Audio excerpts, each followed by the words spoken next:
My guest today is Bill Bean. He wrote a book called Stranger Than Fiction, and as a matter of fact, he's an author of a total of 4 books.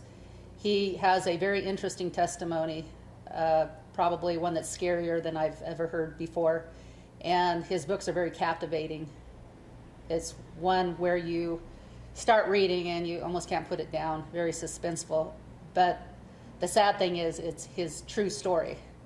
But God has been able to use this evil that has happened in his life, and now he's able to help other people. So he has all kinds of testimonies.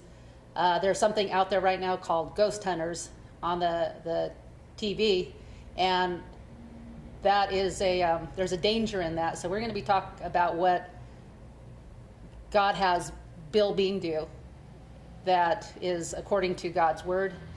And there's a lot of people out there that need this kind of help, so I hope you will watch the entire show and get some information and insight, because you will most likely run into people in your lives that will have something going on in their lives that they will need help with, and you'll be able to not dismiss them, but give them some attention.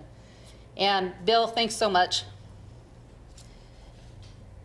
It is my honor and pleasure to be back with you, Veronica, and I hope you're doing well, and I'm sure you're super busy with the show and other things in your life, and I'm super busy also. I've been traveling nonstop all over America for the last 4 years, and it's just simply amazing, and it's disturbing as well that so many people are in need of spiritual deliverance now. So, my life, as you stated in the opening there, has been totally transformed by God, and I could never thank him and praise him enough for that. I've gone from a victim in my childhood to, from having horrific experiences from demonic forces, and my family was destroyed by demonic forces, and I was nearly destroyed as well. So I've gone from that and from living in the fear-based, trauma-based way of living and thinking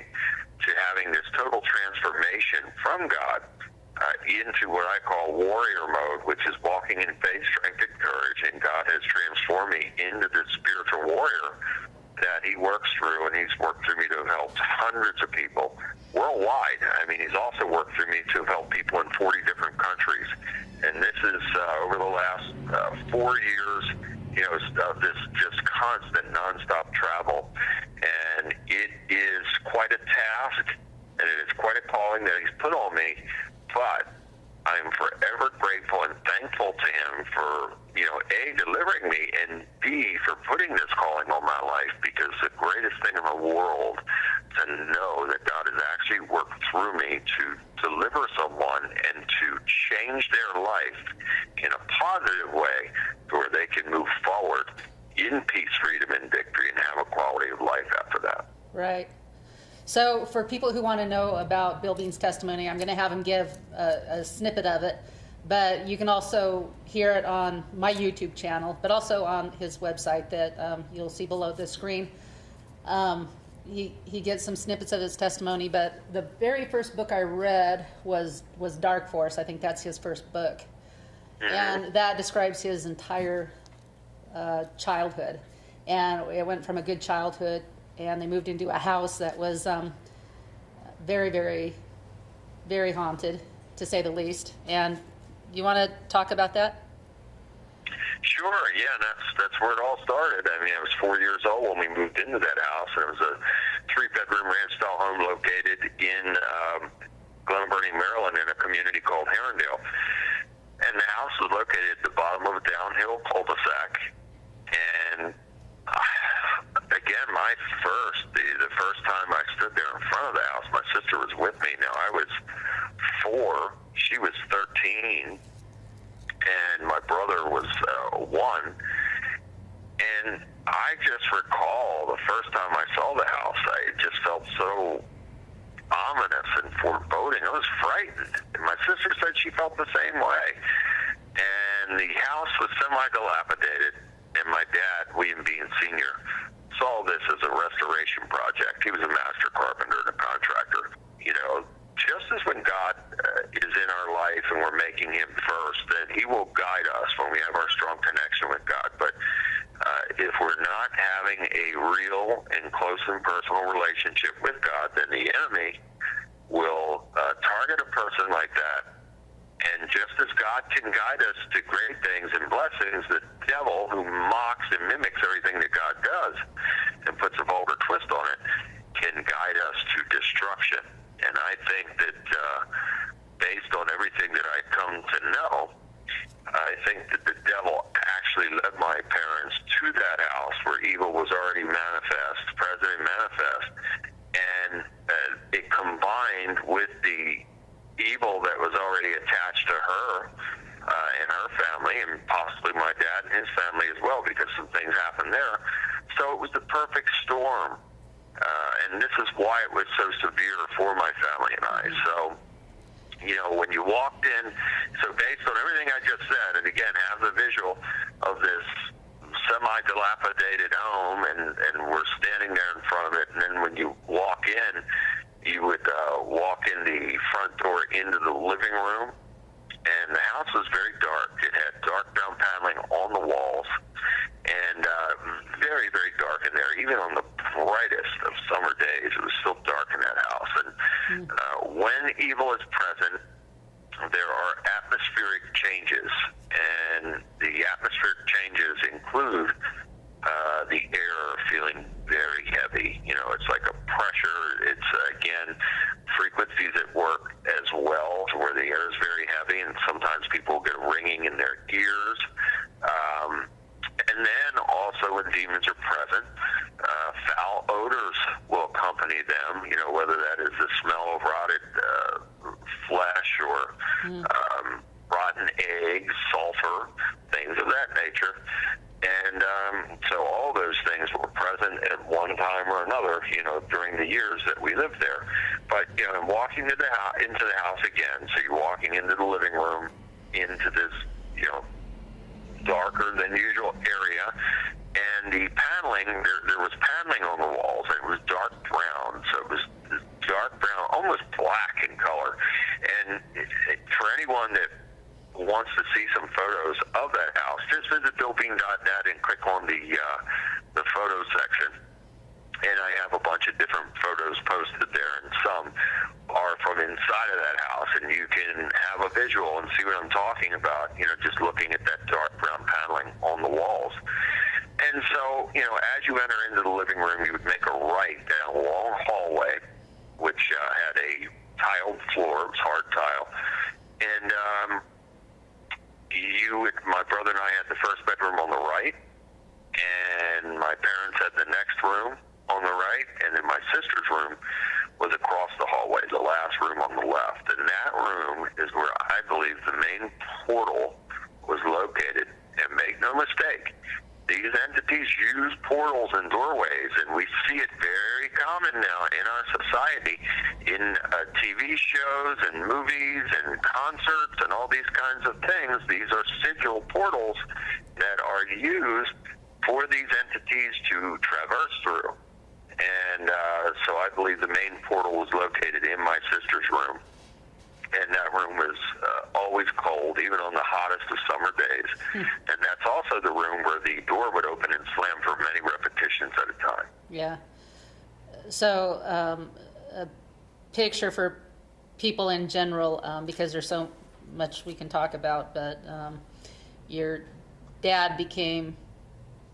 He was a good dad, and then he became a severe alcoholic, and would beat your mom to a pulp, and then the next day he wouldn't even remember. Yeah, it's true, Veronica. It was so sad because he was a good man, and, you know, I wrote in my fourth book, The Connection, I wrote in that you know, my father was blessed by God in every aspect of his life. He was a winner, but he was robbed of his victory by the devil and by the choices that he made, because the devil didn't make those choices for him. He made those choices, and when we make a bad choice like that, the devil is right there with his demons to aid and abet and to amplify and magnify those types of bad choices. Mm-hmm. Okay, and then... go ahead. It's just so sad and tragic. It really is, because my parents were wonderful people, and again, by his bad choices, and neither of my parents lived to see the age of 50. And as this activity began,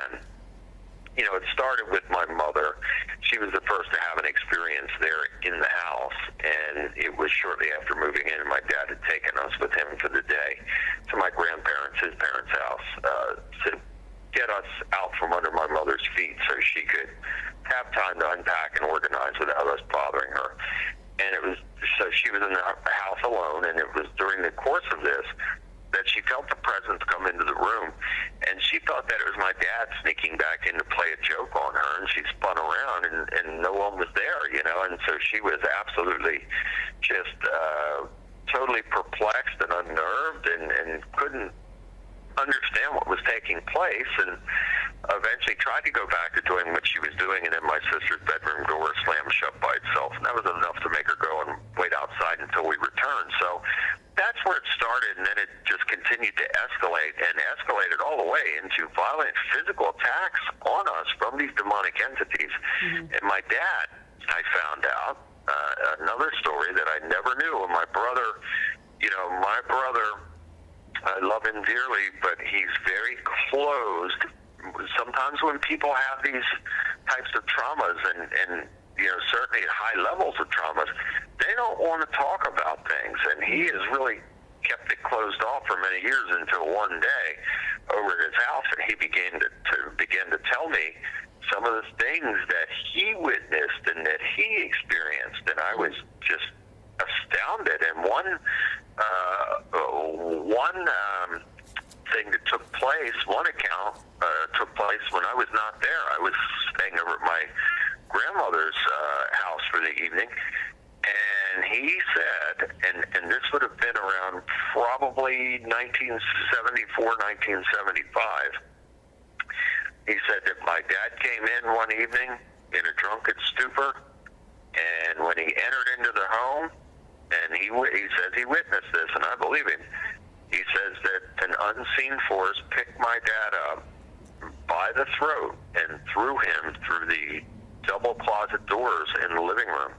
Now, my father, William Bean Sr., was a very rugged, tough individual, and he was very strong, physically strong.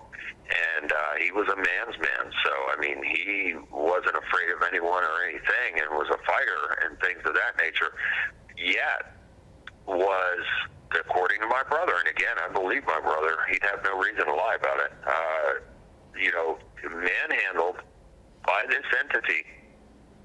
And that very well could have been the catalyst for my father, who was, again, used to being in control of every situation. This could have been the breaking point for him. I'm not trying to make excuses for his behavior, but I know something happened to trigger him into really trying to escape reality through alcoholism. And so it wasn't long after that he went from being a social drinker. Both my parents were social drinkers, because back in that era, you would have these house parties where family members would come over and things like that. So there was, drinking taking place.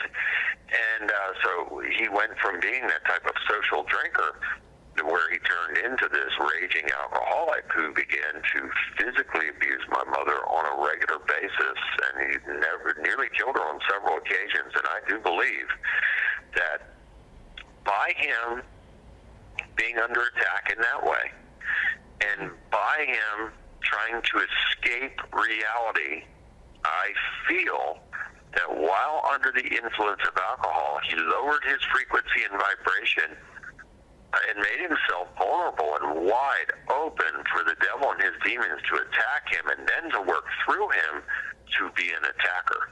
Can you remind me the second half of the connection? I really liked it.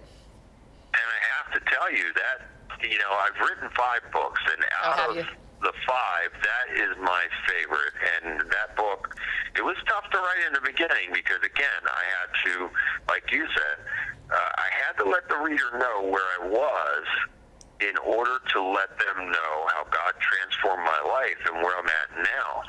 So it's been a miraculous transformation. So, yes, there were disturbing things that I had to talk about in the beginning of the book, but then by mid-book, it turned into like an instruction manual, and I put prayers in there that people, very powerful prayers that people could use and invoke the power of God through those prayers. Instructions on how to pray and things, how I go about my life, how I came to God, how I made God first in my life, and how I accepted his son, Yeshua, Jesus the Christ, how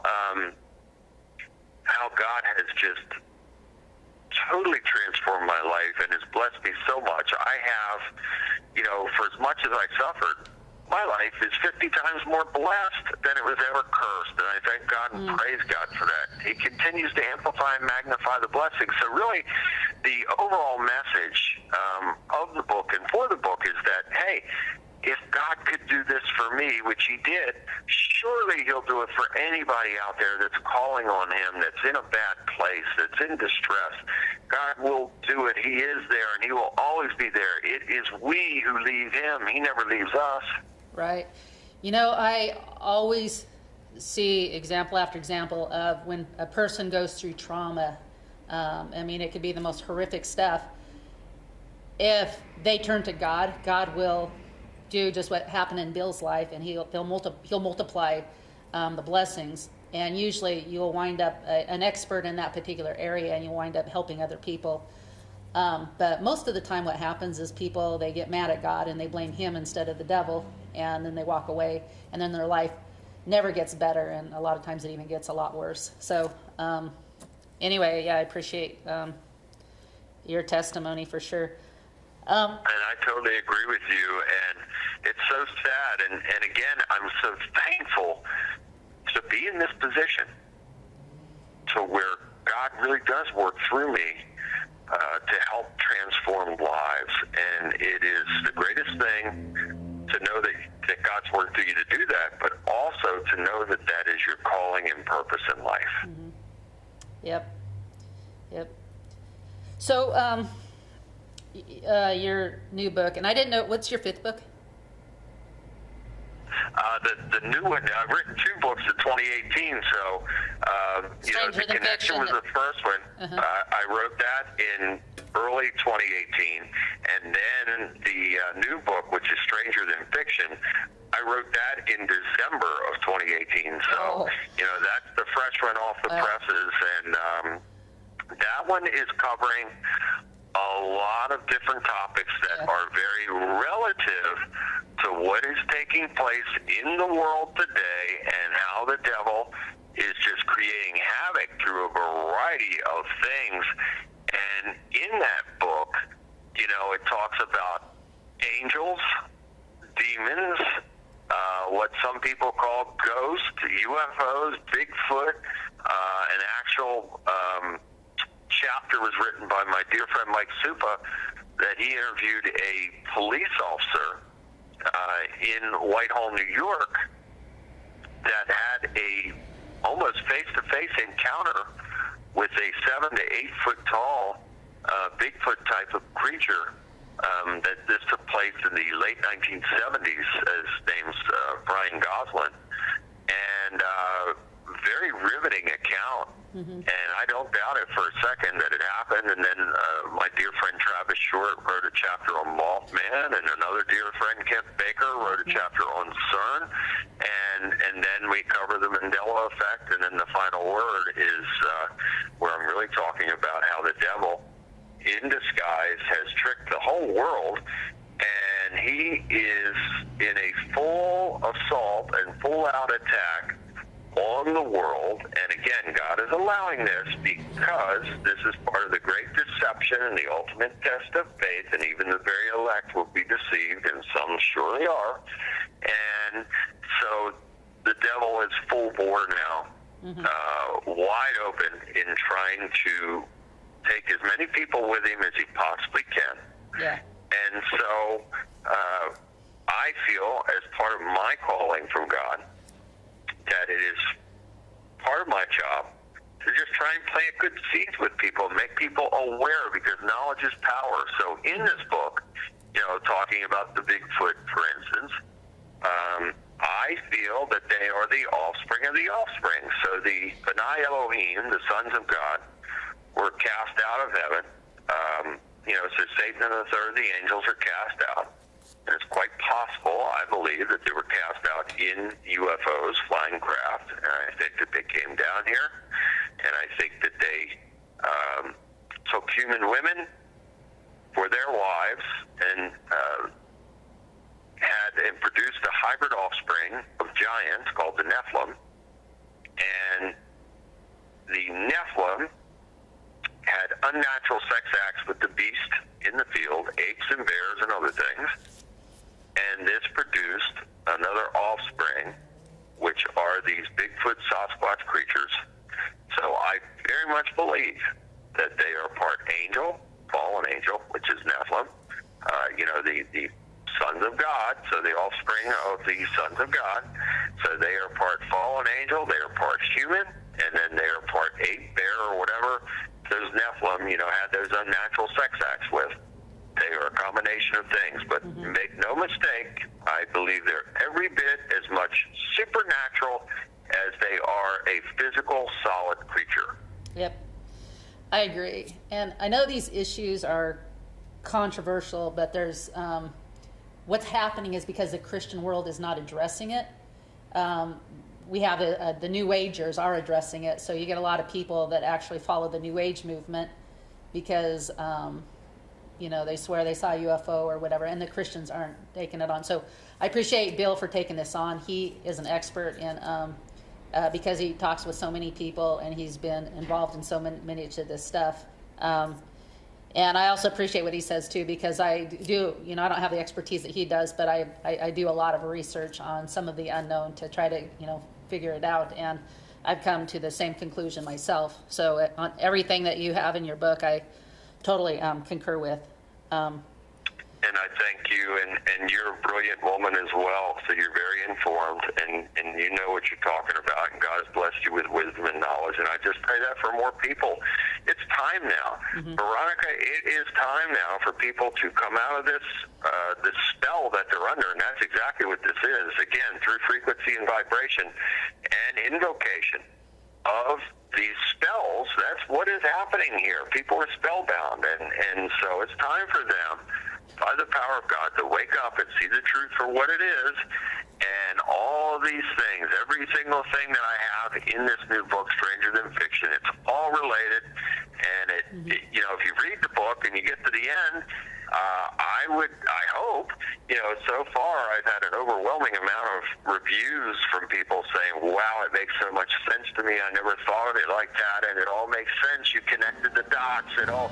So praise God for that. And I pray that everybody, when they read it, can come to the same conclusions.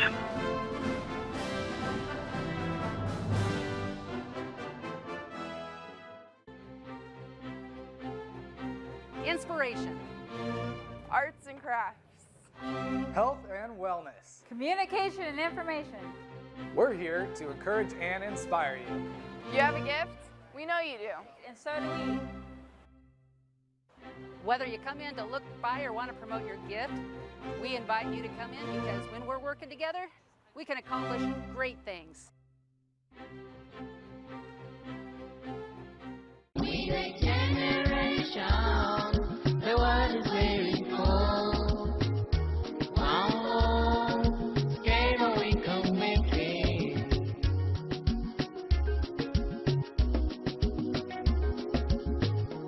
We the generation, the world is very far. One love.